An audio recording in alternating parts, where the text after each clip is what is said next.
नमस्कार दोस्तों। आज हम आपको रक्षाबंधन की महान कथा सुनाने जा रहे हैं जो स्वयं भगवान श्री कृष्ण ने महाराज युधिष्ठिर को सुनाई थी।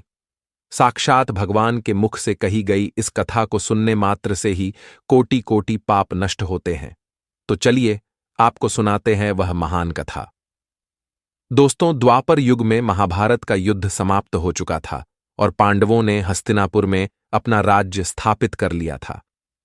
राजा युधिष्ठिर ने धर्म के मार्ग पर चलने की ठानी और सदैव अपने राज्य और प्रजा के कल्याण के लिए तत्पर रहते थे। एक दिन युधिष्ठिर ने भगवान श्री कृष्ण से रक्षाबंधन के पर्व का महत्व और उसकी पौराणिक कथा के बारे में जानने की इच्छा प्रकट की। युधिष्ठिर भगवान श्री कृष्ण के पास आए और बोले, हे माधव, आप त्रिलोक के ज्ञाता हैं। आप हर युग और काल की घटनाओं से परिचित हैं। मैंने सुना है कि श्रावण मास की पूर्णिमा को रक्षाबंधन का पर्व मनाया जाता है, जिसमें बहनें अपने भाई की कलाई पर रक्षा सूत्र बांधती हैं और उनकी लंबी आयु और सुरक्षा की कामना करती हैं। कृपया मुझे इस पर्व के पीछे की कथा सुनाइए ताकि मैं इस पर्व का सही महत्व समझ सकूं। श्री कृष्ण मुस्कुराए और बोले, धर्मराज, तुम्हारा यह प्रश्न अत्यंत महत्वपूर्ण है।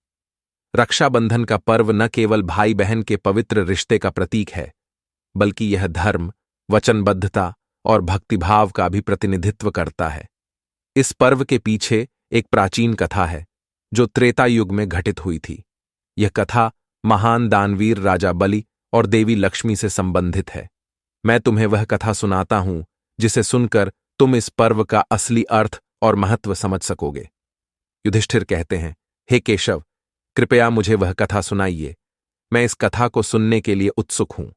श्री कृष्ण ने कथा आरंभ करते हुए कहा, हे युधिष्ठिर, प्राचीन काल की बात है जब देवताओं और दानवों के बीच निरंतर युद्ध होते रहते थे।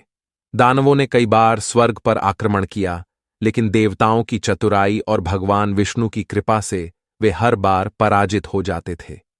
एक समय की बात है, देवताओं और दानवों के बीच एक संधि हुई और उन्होंने मिलकर समुद्र मंथन का निश्चय किया। समुद्र मंथन का आयोजन एक विशाल पर्व था, जिसमें देवता और दानव दोनों ने मिलकर मंदराचल पर्वत को मथानी और नागराज वासुकी को रस्सी के रूप में प्रयोग किया। समुद्र मंथन से अनेक प्रकार के रत्न, औषधियां और अमृत निकला। इन रत्नों को देवता और दानव आपस में बांटने लगे, लेकिन जब अमृत निकला तो देवताओं ने अपनी चतुराई से उसे प्राप्त कर लिया और दानवों को उसका भाग्य नहीं दिया। इस छल से दानव अत्यंत क्रोधित हुए और उन्होंने देवताओं को अपना सबसे बड़ा शत्रु मान लिया। समुद्र मंथन के दौरान ही देवी लक्ष्मी का प्राकट्य हुआ। वे अत्यंत सुंदर और तेजस्वी थीं और उनके प्रकट होते ही वे भगवान विष्णु के पास चली गईं। इस कारण उन्हें समुद्र की पुत्री कहा जाता है। हे युधिष्ठिर, देवताओं से अमृत और लक्ष्मी को खोकर सभी दानव अत्यंत क्रोधित हो गए और वे देवताओं से प्रतिशोध लेना चाहते थे, किंतु बार बार प्रयत्न करने के बावजूद भी दानव देवताओं को पराजित न कर सके। सत्य युग में एक ऐसे तेजस्वी पुरुष का राक्षस कुल में जन्म हुआ जिसने तीनों लोकों पर अपना आधिपत्य स्थापित किया। युधिष्ठिर कहते हैं, हे केशव, इन सब घटनाओं का रक्षाबंधन से क्या संबंध है? भगवान श्री कृष्ण कहते हैं, हे युधिष्ठिर, इन सभी घटनाओं का रक्षाबंधन से संबंध अवश्य है, इसीलिए तुम ध्यान से इस कथा को सुनो। सत्ययुग में राक्षस कुल में एक परम तेजस्वी और दयालु राजा का जन्म हुआ, जिनका नाम था महाराज बलि। वे दानव कुल में जन्म लेने के बावजूद अत्यंत धर्मप्रिय, दानवीर और ज्ञानी थे। उनके अंदर दानवों के जैसे कोई भी बुरे लक्षण नहीं थे। वे महादेव के परम भक्त थे और सदैव सृष्टि के कल्याण के लिए कार्य करते थे। महाराज बलि भक्त प्रहलाद के पौत्र थे। भक्त प्रहलाद स्वयं राक्षस राजा हिरण्यकशिपु के पुत्र थे, लेकिन वे भगवान विष्णु के परम भक्त थे।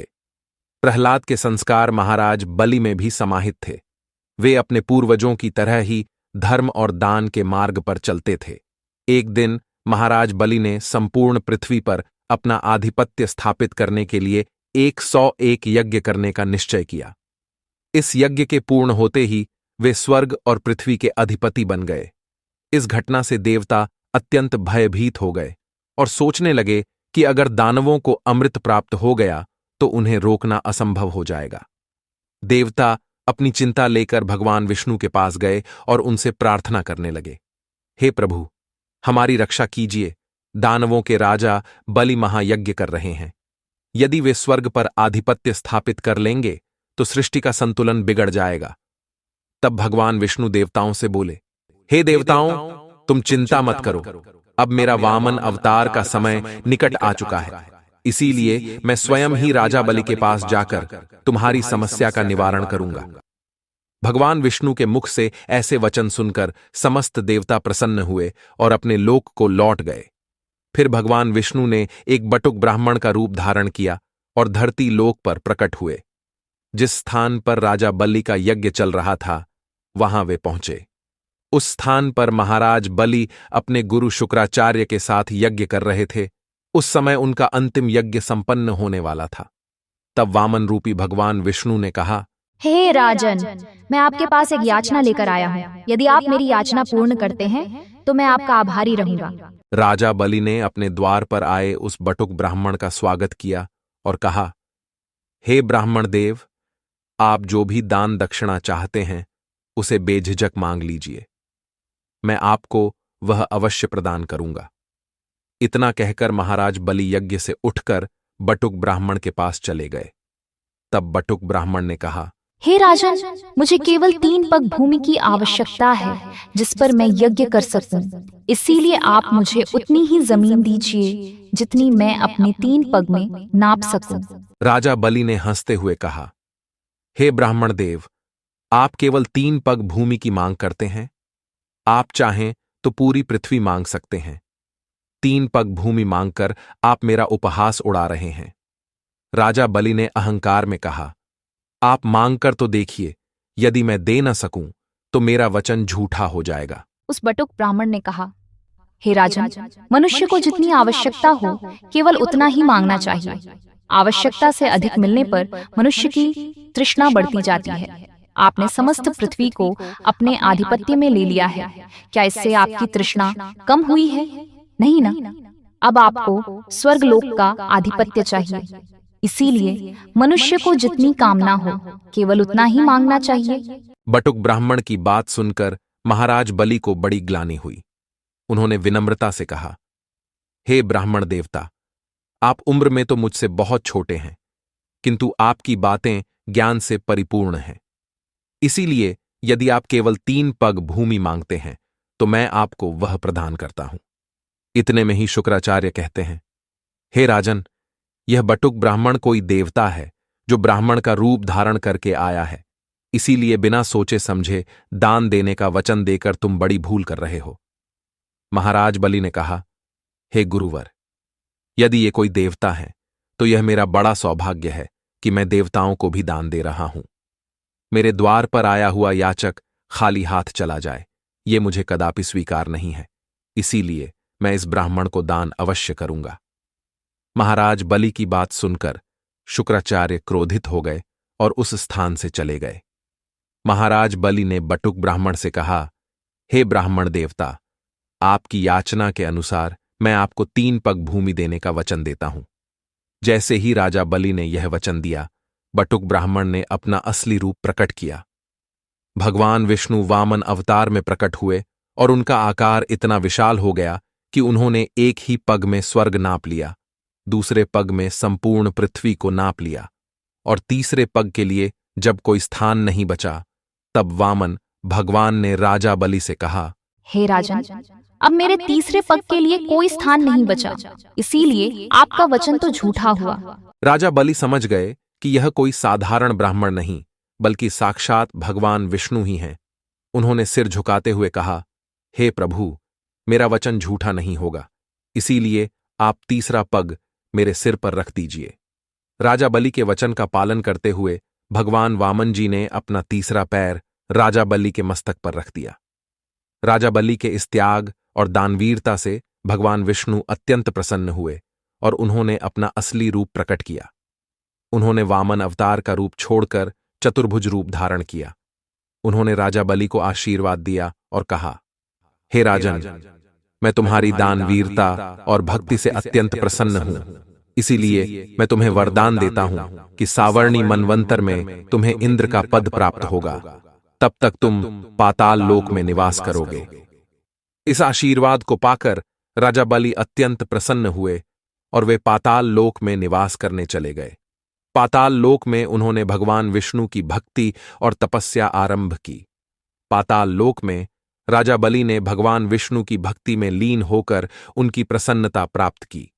उन्होंने अन्न और जल का त्याग कर दिया और केवल भगवान विष्णु का स्मरण करते हुए कठोर तपस्या में लीन हो गए। उनकी तपस्या से तीनों लोकों में हलचल मच गई और देवता भी उनके तप से प्रभावित हुए। एक दिन उनकी कठोर तपस्या से प्रसन्न होकर भगवान विष्णु ने समुद्र के भीतर प्रकट होकर महाराज बलि के सामने अपना दिव्य रूप धारण किया। भगवान विष्णु के तेज और प्रकाश से समुद्र के भीतर का स्थान दिव्यता से भर गया। महाराज बलि ने अपनी आंखें खोलीं और भगवान विष्णु को अपने सामने खड़ा देखकर तुरंत उनके चरणों में नमन किया। महाराज बलि ने अपने हाथ जोड़कर भगवान विष्णु से कहा, हे प्रभु, आप मेरी साधना और भक्ति से प्रसन्न होकर प्रकट हुए हैं। यह मेरे लिए परम सौभाग्य की बात है। कृपया मुझे अपना आशीर्वाद दें। भगवान विष्णु ने मधुर मुस्कान के साथ कहा, हे महाबली, तुम्हारी तपस्या और भक्ति ने मुझे अत्यंत प्रसन्न किया है। तुमने अपने तप से न केवल पाताल लोक बल्कि स्वर्ग लोक को भी आशीर्वादित कर दिया है। मैं तुमसे प्रसन्न हूं और तुम्हें वरदान देने के लिए यहां आया हूं। अपनी इच्छा प्रकट करो, जो भी तुम मांगोगे वह तुम्हें प्राप्त होगा। महाराज बलि ने विनम्रतापूर्वक कहा, हे प्रभु, मैं आपसे कोई भौतिक वरदान नहीं मांगना चाहता। मेरी एक ही इच्छा है कि मैं सदा आपके चरणों में रह सकूं और आपकी सेवा कर सकूं। मुझे कोई पद, सत्ता या धन नहीं चाहिए, केवल आपका सान्निध्य चाहिए। कृपया मुझे ऐसा आशीर्वाद दें कि मैं आपके साथ रह सकूं और आपके सेवक के रूप में जीवन यापन कर सकूं। भगवान विष्णु ने महाराज बलि की भक्ति और समर्पण से अत्यंत प्रभावित होकर कहा, हे बलि, तुम्हारी यह विनम्रता और भक्ति अनुकरणीय है। तुमने जो मांगा है वह तुम्हारे महान चरित्र का प्रमाण है। मैं तुम्हारी इच्छा पूरी करूंगा। मैं तुम्हारे साथ पाताल लोक में निवास करूंगा और तुम मुझे सदा अपने पास पाओगे। महाराज बलि ने भगवान विष्णु से कहा, हे प्रभु, आप समुद्र के भीतर प्रकट हुए हैं, जो यह संकेत देता है कि आप सृष्टि के हर अंश में व्याप्त हैं। आपके साथ पाताल लोक में निवास करना मेरे लिए अत्यंत गर्व की बात होगी। मैं आपके इस वरदान के लिए सदैव आभारी रहूंगा। भगवान विष्णु ने मुस्कुराते हुए कहा, हे बलि, तुम्हारी यह भावना मुझे अत्यंत प्रिय है। मैं सदैव तुम्हारे साथ रहूंगा और तुम्हारी भक्ति का आनंद लूंगा। तुम्हारी सेवा में मुझे प्रसन्नता होगी और जिस दिन मेरी पत्नी लक्ष्मी, जो समुद्र की पुत्री है, तुम्हें अपने वचन में बांधेंगी, उस दिन तुम मुझे उन्हें सौंप दोगे और तब मैं वैकुंठ वापस लौट जाऊंगा।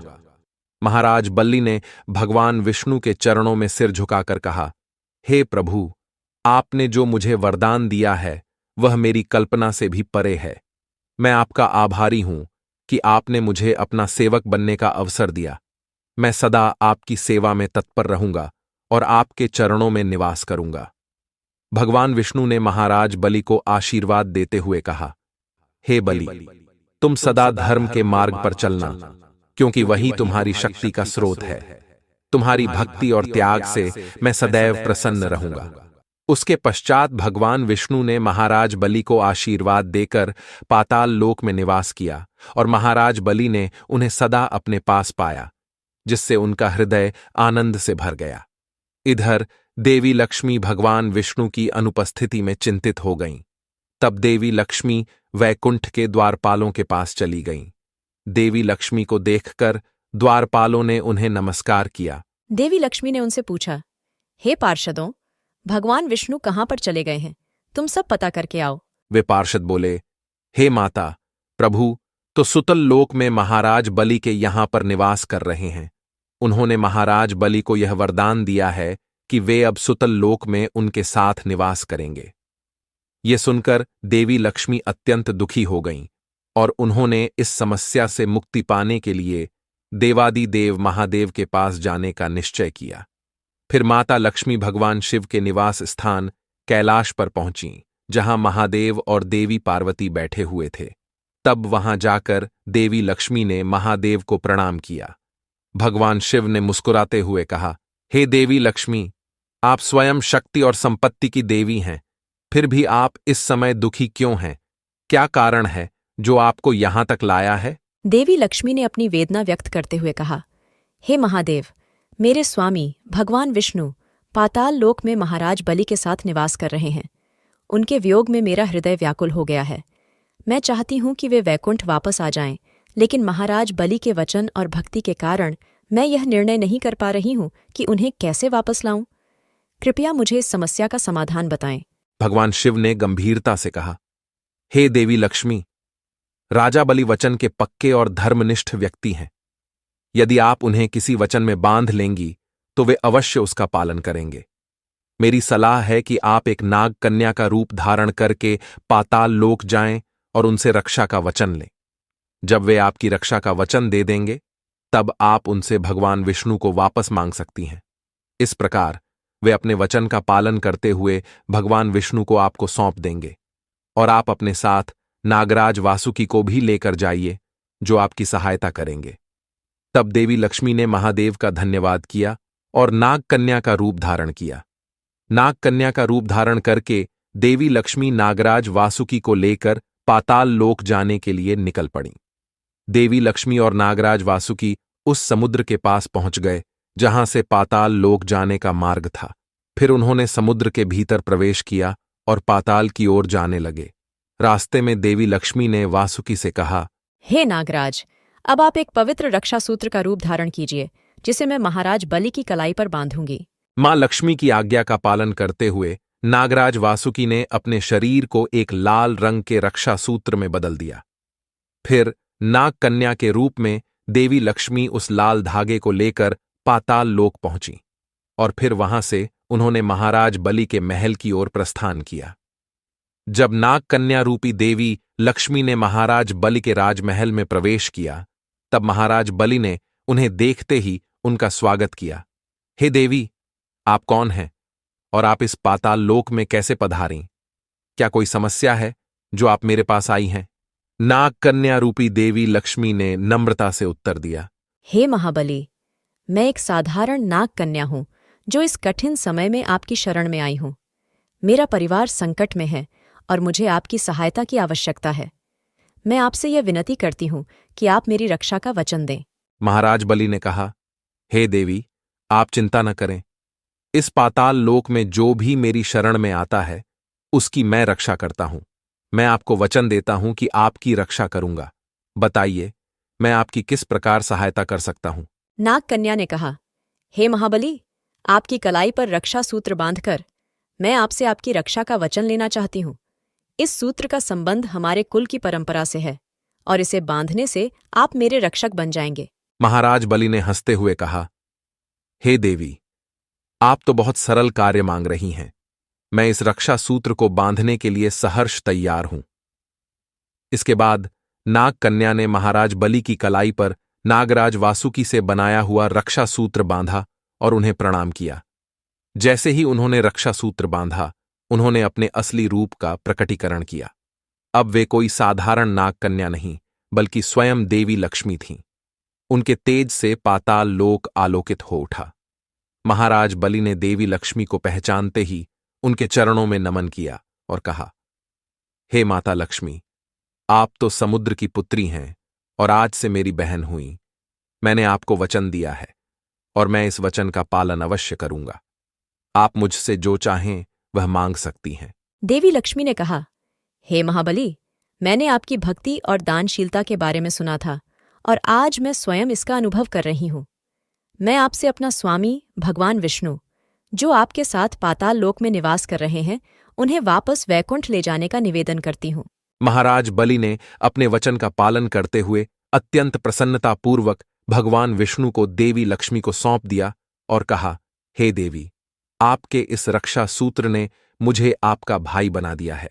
अब से हर वर्ष श्रावण मास की पूर्णिमा के दिन जब भी कोई बहन अपने भाई की कलाई पर रक्षा सूत्र बांधेगी, उसका भाई उसकी रक्षा के लिए सदा बंधन में बंध जाएगा और मैं इस वचन के लिए सदा तत्पर रहूंगा। इस पर भगवान विष्णु भी प्रसन्न हुए और उन्होंने राजा बलि को वरदान दिया, चातुर्मास में मेरा एक अंश पाताल लोक में निवास करेगा। जिस दिन माता लक्ष्मी ने राजा बलि को रक्षा सूत्र बांधा था, वह दिन श्रावण मास की पूर्णिमा का था। तभी से यह दिन रक्षाबंधन के पर्व के रूप में मनाया जाने लगा। इस कथा को सुनने और सुनाने से मां लक्ष्मी की कृपा प्राप्त होती है और सभी मनोकामनाएं पूर्ण होती हैं। श्री कृष्ण ने युधिष्ठिर से कहा, हे धर्मराज, यह थी रक्षाबंधन की कथा, जो भाई बहन के पवित्र बंधन का प्रतीक है। जो भी इस कथा को सुनेगा और रक्षाबंधन के पर्व का सच्चे मन से पालन करेगा, उस पर माता लक्ष्मी की कृपा बनी रहेगी।